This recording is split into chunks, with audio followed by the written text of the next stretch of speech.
भवानी. अरे वा.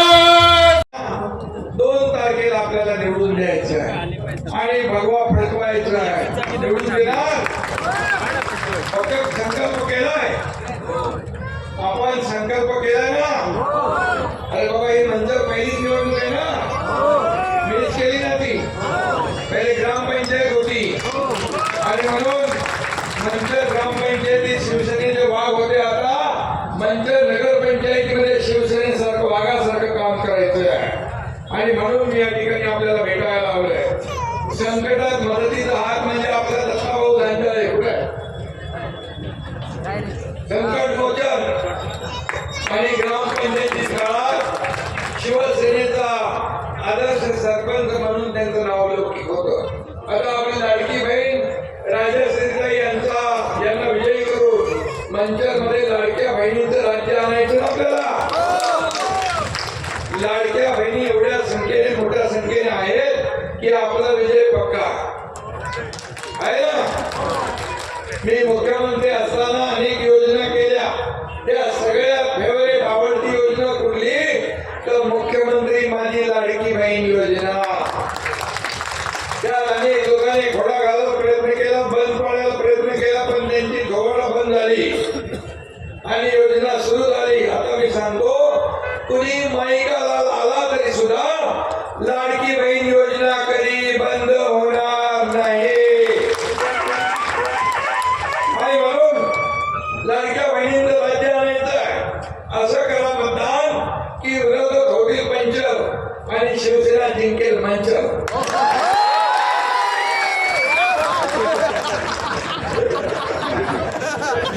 करू सुंदर मस्त करू, रस्ते करू, पाणी देऊ, बियाणी गटार योजना देऊ, आरोग्य सुविधा देऊ.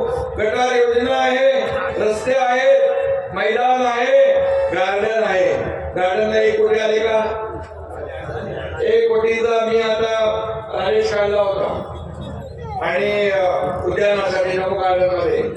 त्यामध्ये सगळ्या जेवढ्या राज्यामध्ये नगरपालिका आहेत 300 350 त्या सगळ्यांना गार्डन साठी पैसे दिले. आणि म्हणून पाहिजे का नाही आपल्याला उद्यान छोटं मोठं सगळ्यांना बसायला. पहिले 5 कोटी दिले ते कुठे गेले रे काम? 105 कोटी रुपये पहिले दिले. 30 कोटी रस्ते, गटार योजना 20 कोटी, गणेश कचरा व्यवस्थापन 12 कोटी, सभा मंडप 5 कोटी, शॉपिंग कॉम्प्लेक्स 7.5 कोटी, उद्यान 3 कोटी, म्युझिकल गार्डन 1.5 कोटी, ऑडिटोरियम 11 कोटी, बाजार 3 कोटी 70 लाख, सार्वजनिक शौचालय 1.5 कोटी, इतर 10 कोटी. बघा नगर पंचायत व्हायच्या अगोदर एवढे पैसे जिंकल्यावर किती पैसे देणार? नाही, काही लोक बोलत होते महापूर येणार, महापूर येणार. काही लोक बोलतात की मी महापूर आणणार, तुम्ही हे अरे पैसे माझ्याकडून आणले पैसे देणार आईजीचे द्यावर बायची उधार. आणि म्हणून इथं विरोधकांचं बिबट्यांचा पण बंदोबस्त आपल्याला करायचा बरोबर. आणि म्हणून मी स्वतः तिकडे आलो होतो कॅबिनेट पेंबळखेरला आणि बैठकीमध्ये तुमच्या घराचं काम चालू झालं का? आचारसंहितेमुळे थांबलं. ते शिवसेना करणार आहे बघा, शिवसेना स्वतःच्या पैशाने. आणि या ठिकाणी हा एकनाथ शिंदेचा वादा आहे की नुसत्या गप्पा नको, पोकळ आश्वासन नको, मंत्र्याला आता हवाय धनुष्यबाणाचं शासन.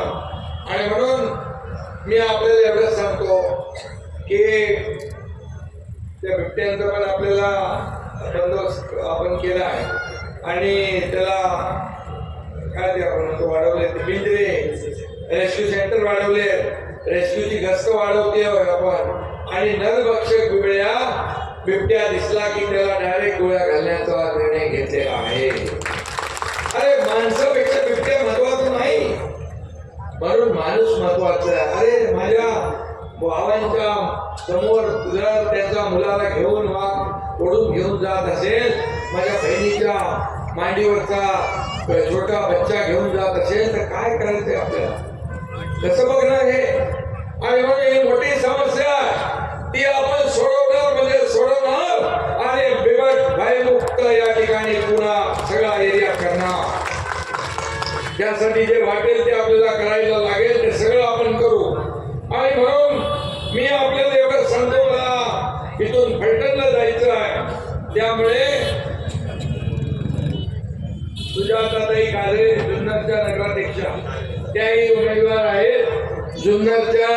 त्यांनाही बघा तुमचे पाई पाहुणे नातेवाईक सगळे सोयरे दोन्ही लाडक्या बहिणी. आता महिला राज्य येतं सगळं लाडक्या बहिणींचं राज्य आहे. आणि खऱ्या अर्थाने बघा सांगतो, माझे लाडके भाऊ पण इथं आहेत, शेतकरी आहेत, ज्येष्ठ आहेत, सगळे आहेत. या एकनाथ शिंदेने सगळ्यांसाठी योजना केली. लाडकी बहीण केली, लेक लाडकी लखपती केली.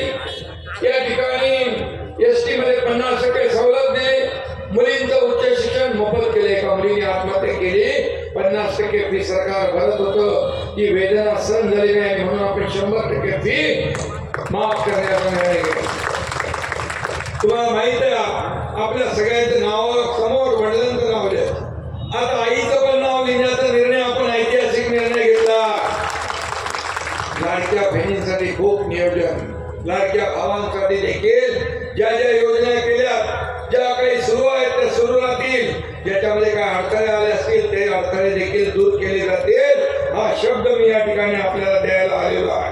आणि म्हणून एकनाथ शिंदे कारण देणार नाही, रिझन देणार नाही. No reason on the spot decision, लगेच जागेवर तुकडा कोणाला असं करून टाकतो. आणि म्हणून या ठिकाणी आपला रोडमॅप तयार आहे.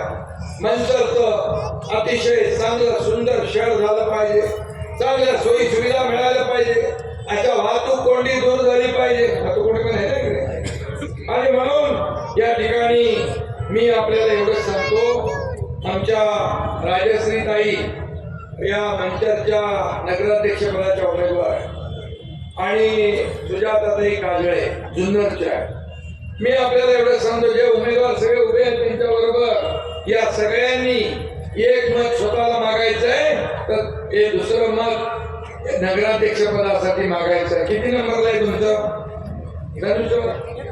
एक नंबर म्हणजे एक नंबर. तुमचं 3 नंबर, तुम्ही 1 नंबरला येणारच, चिंता करू नका.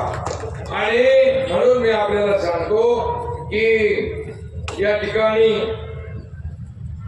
पाणी पुरवठा योजनेला देखील 133 कोटीची पाणी पुरवठा योजना माझ्याकडे बरोबर ना.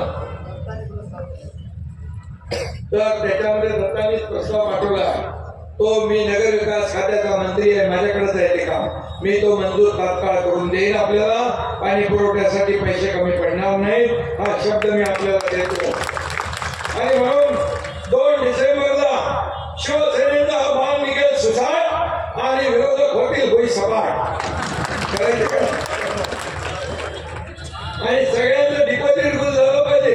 एवढे लोक जर उतरले रस्त्यावर तर डिपॉझिट गुल व्हायला काही टाइम लागतोय. सगळ्यांना 40 मुंड्या चित करण्याचं काम करा. तुम्ही निर्धार करा पक्का. या ठिकाणी मंचरचा विकास आपल्याला करायचा आहे. मंचरवर भगवा फडकवायचा, मंचरला एक सुंदर असं शहर बनवायचं आहे. आणि म्हणून निर्धार करा पक्का.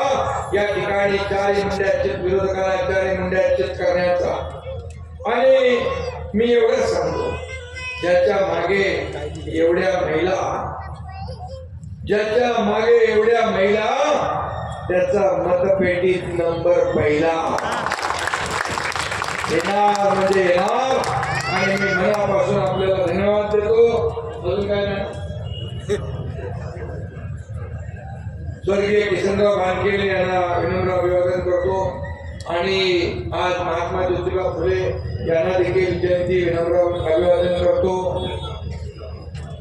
आणि सगळ्यांना मी एवढीच विनंती करतो, 2 तारखेला बघा, हे आमच्या ताई आणि पूर्ण टीम 5 वर्ष तुमची सेवा करणार.